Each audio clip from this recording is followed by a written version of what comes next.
નમસ્કાર ખેડૂત મિત્રો, હું ધવલ દલસાણીયા આપણી યુટ્યુબ ચેનલ કૃષિ ગીતામાં આપ સૌનું હાર્દિક સ્વાગત કરું છું.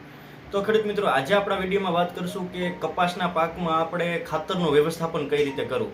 કે આપણે અત્યારે જોઈએ તો ગુજરાતમાં સારા એવા પ્રમાણમાં કપાસનું વાવેતર થાય છે અને કપાસ છે તો કપાસમાં ખાતરનું વ્યવસ્થાપન કઈ રીતે કરવું તો તેની સંપૂર્ણ માહિતી આપણા વિડીયોમાં આપવાના છે.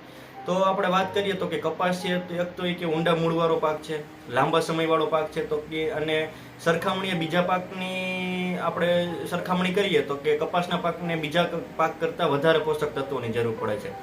તો તેના માટે આપણે ખાતરનું વ્યવસ્થાપન કરવું ખૂબ જરૂરી છે. કારણ કે જો આપણે ટાઈમે એને ખાતર વ્યવસ્થિત પોષક તત્વો પૂરા પાડશું તો ઉત્પાદનમાં 15 થી 20% વધારો આપણે મેળવી શકીએ. તો તેના માટે આપણે વાત કરીએ તો કે કપાસ છે તો કપાસને આપણે 4 અવસ્થામાં પહેલાં તો આપણે વિભાજિત કરીએ.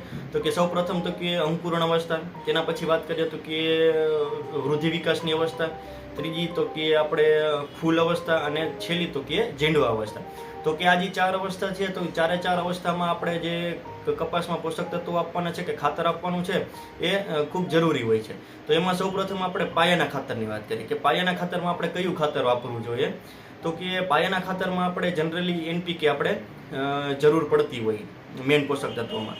તો કે એમાં આપણે 12-32-16 આપી શકીએ અથવા તો DAP આપી શકીએ. જો 12-32-16 આપણે આપતા હોય તો કે તેનું પ્રમાણ છે આપણે 20 થી 25 કિલો પર વીઘે, કે જે 16 ગુંઠાનો નાનો વીઘો આવે તો એમાં 20 થી 25 કિલો આપણે જો 12-32-16 નાખતા હોય તો એ આપણે નાખવું જોઈએ એટલું.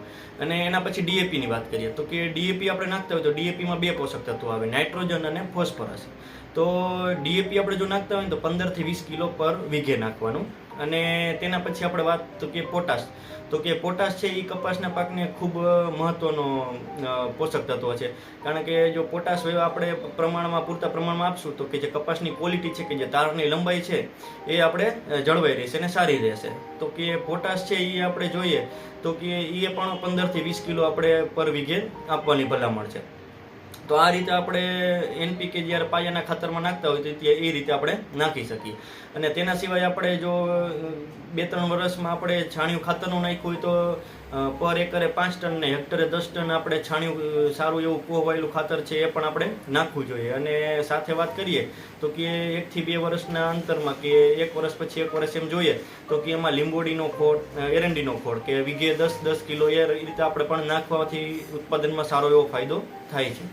અને એના પછી હવે વાત કરીએ કે બીજી અવસ્થા જે આગળ વાત કરી તો એમાં પહેલી વાર આપણે જ્યારે પાયામાં ખાતર નાખ્યું હોય એના 3જા અઠવાડિયે એવી રીતે 3 અઠવાડિયાના ગેપમાં આપણે નાઇટ્રોજનયુક્ત જે ખાતર છે એ અલગ અલગ હપ્તામાં આપવાના થાય. કારણ કે એકસાથે આપી દેશું તો એનો પૂરતા પ્રમાણમાં એ ઉપયોગ કરી શકશે નહીં. એટલે તેના માટે આપણે નાઇટ્રોજન છે એ અલગ અલગ હપ્તામાં આપવાના. કે અત્યારે પાયાના ખાતરમાં આપણે DAP નાખ્યું તેમાં અત્યારે ઓલરેડી નાઇટ્રોજન આવી ગયું. અને જો આપણે 12-32-16 છે તેમાં નાઇટ્રોજન આવી ગયું. ને નાઇટ્રોજનયુક્ત ખાતરમાં આપણે DAP તો આગળ નાખેલું હોય તો એના સિવાય આપણે યુરિયા અથવા એમોનિયમ સલ્ફેટનો આપણે તેના પૂર્તિ માટે ઉપયોગ કરી શકીએ. હવે બીજી વાત કે તો કે આપણે કપાસ છે તો કપાસ એક લાલ ટૂંકમાં પાંદ થવાનો આપણે પ્રશ્ન રહેતો હોય કે જે આપણે કપાસનું પાંદ હોય એની ફરતી બાજુ લાલ કલરની કિનારી થઈ જાય અને જે ટૂંકમાં વચ્ચે હોય તો એ લીલું રહે. તો એ જનરલી શેના કારણે થાય તો કે મેગ્નેશિયમના કારણે. તો આપણે પાયાના ખાતરમાં જો આપણે મેગ્નેશિયમ સલ્ફેટ છે તો એ આપણે આપી દઈએ તો જે કપાસ લાલ થવાનો પ્રશ્ન છે તો એ આપણે નિવારણ લઈ આવી શકીએ. પછી તેના પછીની વાત કરીએ તો કે જ્યારે ફૂલ અવસ્થા હોય તો કે ફૂલ અવસ્થામાં આપણે ચાપવાથી ખરી જવાનો પ્રશ્ન રહેતો હોય.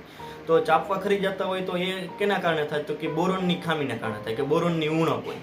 તો આપણે જે બોરોન છે જે ચિલેટેડ ફોર્મમાં બોરોન આવે તો એનો આપણે જ્યારે ચાપવા આપણે વૃદ્ધિ વિકાસની અવસ્થા હોય ત્યારે જો આપણે બોરોનનો છંટકાવ કરીએ 30 ગ્રામ પ્રતિ પંપના પ્રમાણથી જો આપણે છંટકાવ કરવામાં આવે તો જે આપણે ચાપવા ખરવાનું છે તો એનું આપણે નિવારણ તેમાં લઈ આવી શકીએ. તો આ રીતે આપણે જે ખાતર છે તો જો ખાતરની પૂર્તિ કરશું તો તેમાં સારામાં સારું પરિણામ મળશે. અને તેના સિવાય આપણે વાત કરીએ તો કે કપાસ છે એ તેલબિયા વર્ગ, ટૂંકમાં એમાંથી આપણે તેલબિયા વર્ગનો પાક કહેવાય કે એ આપણે તેલમાં ઉપયોગ થતો હોય કે એમાંથી આપણે તેલ નીકાળતા હોય. તો તેના માટે સલ્ફર પણ એટલું જ જરૂરી છે. તો કે જ્યારે આપણે 40 થી 45 દિવસનો સમયગાળો થાય ત્યારે આપણે જો સલ્ફર 90% જે WG ફોર્મમાં આવે છે એ આપણે એકરે 6 કિલો જો આપવામાં આવે તો તેનાથી પણ તેલની ટકાવારીમાં પણ વધારો થશે અને એમાં પણ ઉત્પાદનમાં પણ ઘણો બધો ફાયદો થાય છે. તો આ રીતે આપણે ખાતરનું મેન્ટેન શેડ્યુલ રાખશું તો જે આપણે કપાસનું જે પણ આપણે ઉત્પાદન લેતા હોય તો એમાં સારામાં સારું આપણે 15 થી 20% જેટલું ઉત્પાદનમાં વધારો કરી શકીએ.